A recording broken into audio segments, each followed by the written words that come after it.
And here we are again, my friends. These shows just seem to come from nowhere. And I know, look, I'm not going to shy away from the fact they are controversial. We are going to address it as we always do. And you already know my take on this. If we don't talk about it and we don't do ups and downs in it, we may as well bury our heads in the sand, which is something we're actually going to talk about later when it comes to the immortal one, Hulk Hogan. Hulk Hogan, what the hell were you smoking? So we do what we always do, and that's take the finger of power and we give the good bits up and we give the bad bits a down for WWE Crown Jewel. And when we talk about that main event, my word, has a change just happened. My name is Simon Miller. Let's up those downs.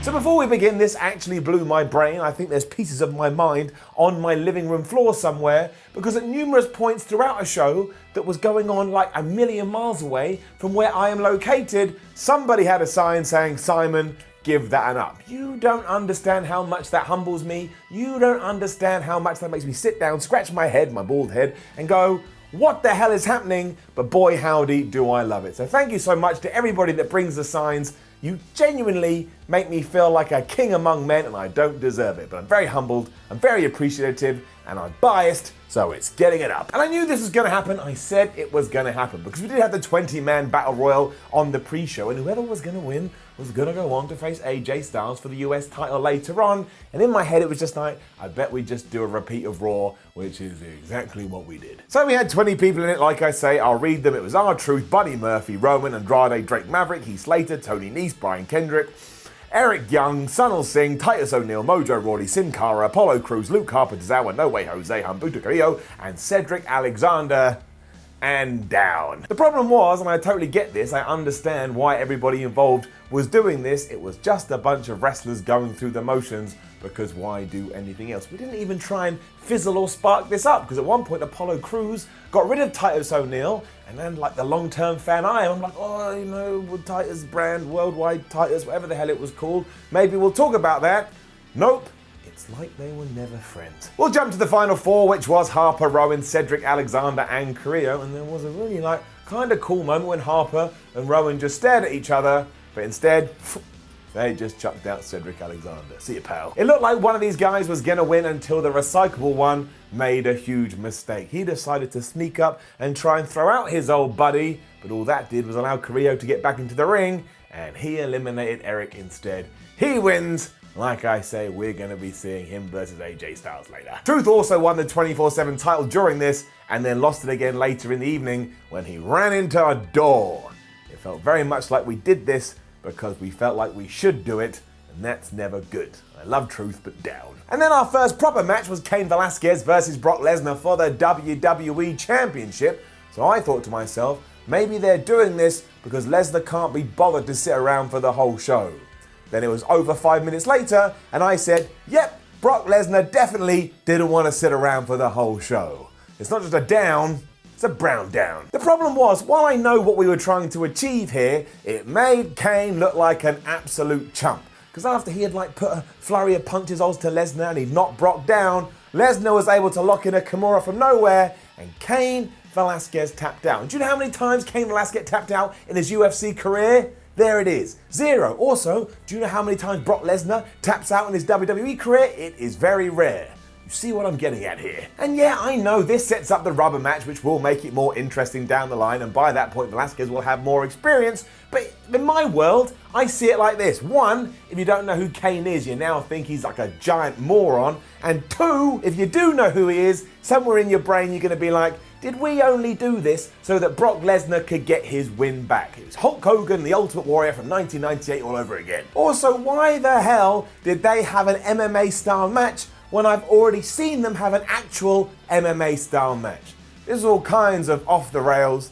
Again, I understand the point, but it did not work. There's an X. Never done that before. X. However, moving on from that, I think you can say this was probably the best Saudi Arabia show we've had from an in-ring point of view, and the tag team turmoil match kind of backed that up. up. It was decent from start to finish, with almost every team reminding you, oh yeah, we are good wrestlers, and if you give us some time, we will put on a good wrestling match. It started with Bobby Roode and Dolph Ziggler getting rid of Lucha House Party, and then Ziggler and Roode also got rid of Hawkins and Ryder. And if you are a Hawkins and Ryder fan, I would change that right now, because they were beaten so easily here, and Michael Cole even said at one point, if you don't know, the guy on the left is Kurt Hawkins and the guy on the right is Zack Ryder. Zack Ryder has been there for 22,576 years. I don't think WWE thinks much of this team. Heavy Machinery were then able to get rid of Rudolph, but unfortunately Otis and Tucker were then taken out by the New Day, who carried on that momentum by getting rid of the B team. Also, as a small asterisk, you can put the B team in the same category as Hawkins and Ryder. Kofi and Big E carried on this streak by using the most devastating move in all of professional wrestling, the surprise roll-up, to beat the Revival, but Dash and Dawson didn't like that, so then they beat up the New Day. In came Gallows and Anderson. They beat Big E and Kofi Kingston. This meant it was the OC versus the Viking Raiders in the finals, and somehow, listen to my voice, somehow Gallows and Anderson won. They never win. I was genuinely stunned, especially because they've just beaten the Raw Tag Team Champions, which means, I guess, on Raw or at some point in the future, we've got to do this again, and the championships have got to be on the line. It happened after the Magic Killer, and as we were told, it officially means that Gallows and Anderson are the best tag team in the world. So make sure you get out your pieces of paper and get out your, leaderboards and hierarchy so you can rewrite where the tag team belts go within the division. Now, number one is this weird World Cup thing that we only made up yesterday. That is the most important thing to win. If you are in the tag team, then it's the championships. From now on, if you've got gold around your waist, I don't give a shib. It was then Mansoor versus Cesaro, and while a blind dude could have worked out what was going to happen here, I gotta be honest and say it was very nice seeing a hometown boy be revered as a hometown hero. It is getting it up. It was kind of hilarious how Cole and Graves reacted to this surprise as if dinosaurs had just returned to the earth. I mean, Cesaro loses every single time he's in the damn ring, but he's also such a good professional wrestler that he made this into such a good professional wrestling match. And also Mansoor proved from start to finish that he definitely has something to him. There were loads of near falls, even though Cesaro was in control for a lot of it. Although the biggest one came after Mansoor had hit a neck breaker on Cesaro and he put his foot on the rope at around about 2.999999. It got me and it got the fans. It kind of suggested as well that the Swiss Superman was going to come out on top, but he did not, and instead when he did go for a power bomb off the top rope, Mansoor reversed that into a sunset bomb of his own. He then hit the moonsault. That's my 1, 2, 3, and like I say, Mr. Saudi Arabia himself won in Saudi Arabia. The audience went ballistic as this happened, and if WWE wanted to, they could genuinely capitalize on this, but they won't, because don't forget, 365 days ago, whenever that battle royal was, maybe it was sooner than that, Mansoor won, and then he just vanished into the abyss. I thought I was going to see his face on milk cartons. But it was at this point when I started to go, oh yeah, maybe we are raising the bar when it comes to these events, although that's the equivalent of being force-fed shoes and then someone saying, hey, now you can eat a sock. But an upgrade is an upgrade. Would you like a sock? Seth Rollins also cut a promo after this, and it's just becoming the same old, same old. He even reminded us that it wasn't him that started the fight, although he will go and finish it. And then he randomly went, burn it down. We have to stop giving Seth lines like this. He never comes across as cool. He should be coming, I'm gonna kick everybody's ass because I'm the Universal Champion. But we just give him garbage verbiage. Down. The biggest surprise then followed because it was Braun Strowman versus Tyson Fury, and fair play to the professional boxer, because you've got to take everything into consideration here. He can't have been training that long. He's brand new to this, and no, this wasn't a 5-star classic in the Tokyo Dome, but in context, I was damn impressed. And you want to argue with me, you can. Up. He had the most ridiculous entrance I've ever seen with every single pyrotechnic that existed on Earth, and he also came out in Saudi Arabian attire, and I'm not kidding you, for around about 3 seconds I was like, who is that? Then it clicked and I felt stupid. From here it was just very well planned out, and at no point was I bored. Also, Fury took bump after bump and punishment after punishment, and when we are talking about celebrity involvement, when does that ever happen? That's why you got to take your hat and tip it to Tyson Fury. There was a good moment when Braun was doing his run around the ring spot and Tyson Fury cut him off with a big boot, and we even reenacted the Undertaker sit-up that Fury did in his fight with Deontay Wilder after Braun had punched him in the stomach. Eventually Braun went for another run around the ring, but this time he got it, and when he threw Tyson back in the ring and he himself tried to go into the squared circle, Tyson hit him with a right hook. It knocked him out, and stupid Braun Strowman went and got himself counted out, didn't he? There's no real shame in Strowman losing after getting punched by an actual boxer, and besides, he got everything back after the fact because he did lay Tyson Fury out with a power slam. And when I say I laid him out, what I actually mean is Tyson took it and then he popped back onto his feet in around about 3 seconds. I think somebody's been having a chat with Hulk Hogan. Honestly though, I was taken aback by how competent this was. And I know there's loads of people already crapping all over it and saying, oh, it's a pile of rubbish. But I think you're being too harsh. You've got to remember who was involved here. I remain impressed. Next up was AJ Styles versus Humberto Carrillo, and honestly, this was never going to go bad, was it? Even if they just sat there and played some chess, like knight to R4. I don't play chess, I don't know the terms. Up. This was very similar to their scrap on Raw, though I think Humberto probably got a little bit more offense in. But when you remember that match, the finish was really, really weird. Because even though Humberto hurt his knee and leg again, when this time Styles locked in the calf crusher, Carrillo didn't tap out straight away, which he did on Monday night, and he somehow had the intestinal fortitude to reach the ropes. Surely if he had been injured on Monday and he re-injured it here, it would be worse. It did end his hopes though, because after he'd gone for a moonsault, which makes him an absolute moron, because why would you do that when you've hurt your damn knee? AJ Styles took advantage, gave him the phenomenal forearm, and he got the victory. He is still your United States champion. That's right, yours. Also Michael Cole, he's a heel. He's a heel. Michael Cole was going, I was chatting to AJ Styles earlier, and he told me how much he loves being that United States champion. No, he doesn't. He'd probably like, damn right, I've got it. I'm an arrogant so-and-so. This was another fun one, although we do need to let Humberto win a match sooner rather than later. He's becoming that guy that has awesome performances, but can never get a W on his win record. I mean, I presume AJ Styles versus he will continue to go, even though it shouldn't, because AJ Styles now kicked his ass twice. Hulk Hogan then went nuts. Why? Hello, my name is Simon Miller and welcome to another episode of Nobody Talks Like That, this week featuring the immortal one, Hulk Hogan. Hogan, I can't believe you actually said, I made my team train hard in the desert, and when they were tired and thirsty, I made them drink sand. What the hell are you talking about, for starters? If you did force feed somebody to eat sand, they wouldn't be drinking it, they would be eating it. It needs to be a liquid to clarify as drinking. Also, that is just a really, really weird thing to say, and if you did make them do it, well, it's a really, really weird thing to make them do. In the future, I would advise that you didn't head in this direction, mainly because nobody talks like that. What the flub? Down. Natalya was then taking on Lacey Evans, and look, there was a lot of cynicism about this, and yes, these shows are still not ideal. Also, yes, other female athletes have also performed in the country, but let's just look at it for what this was. It was a step forward. It does count as evolution, and hopefully it means eventually, if these things are going to keep happening, we can have a pay-per-view where there's 50% of men's matches and 50% of women's matches. You know, like a normal wrestling card, and therefore I'm going to forget about everything else and I'm going to give it an up. They mostly repeated the matches they have had up to this point, with the twist being this time there's kind of a mutual respect between them, because they have had so many fights and now they're like got a bond. But it did end after Lacey Evans tapped out to the sharpshooter, but there was a very nice moment after this when the two embraced, the two hugged, and all the fans seemed overjoyed this was happening.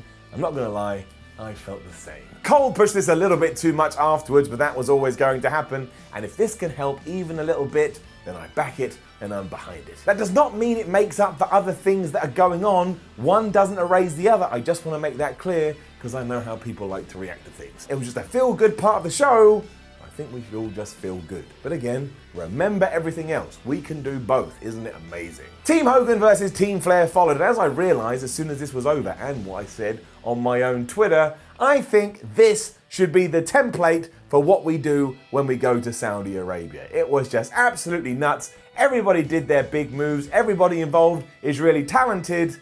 I just thought it was easy. It was easy to watch. Up. Shorty G still makes me livid because A, being short is not a bad thing. It's not something to overcome. It's just there. And B, he now looks like a bag of Skittles. But given that this fight did kick off with he versus Shinsuke Nakamura, well, I was right with that. That's two good wrestlers. We then went through most of the other dudes, including a little stare down between Bobby Lashley and Rusev. And you can't fault WWE here. As soon as the crowd saw that, they lost their damn shib. Obviously, Bobby Lashley ran away because he's the heel, and Ruru was all like, I'm gonna get you, you damn adulterer. Ali then got beaten up for a little bit before Ricochet made his way into the ring, who was also dressed like a bag of sweets. I mean, he's wearing like a superhero costume now, And if that becomes his day in and day out wrestling attire, at least take out like the muscle padding. It looked like he was wearing a muscle suit beneath there.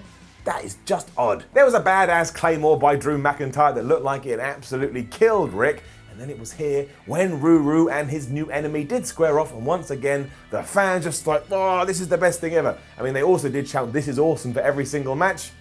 What are you gonna do? It came down to Orton versus Roman Reigns, who was also over like a king, by the way. But I was quite flabbergasted that we decided to allow Roman to kick out of an RKO. Now, it did get a reaction, and I guess that was the intention. But do we need to do that on a Saudi Arabia show that in the past has been nothing more than a glorified house show? And on top of that, you had 9 other dudes, had 8 other dudes, couldn't one of them have got in there and broken this up?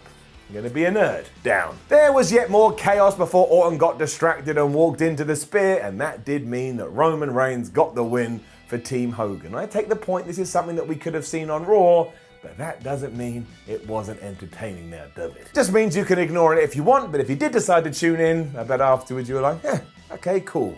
You're giving me a bit of adrenaline.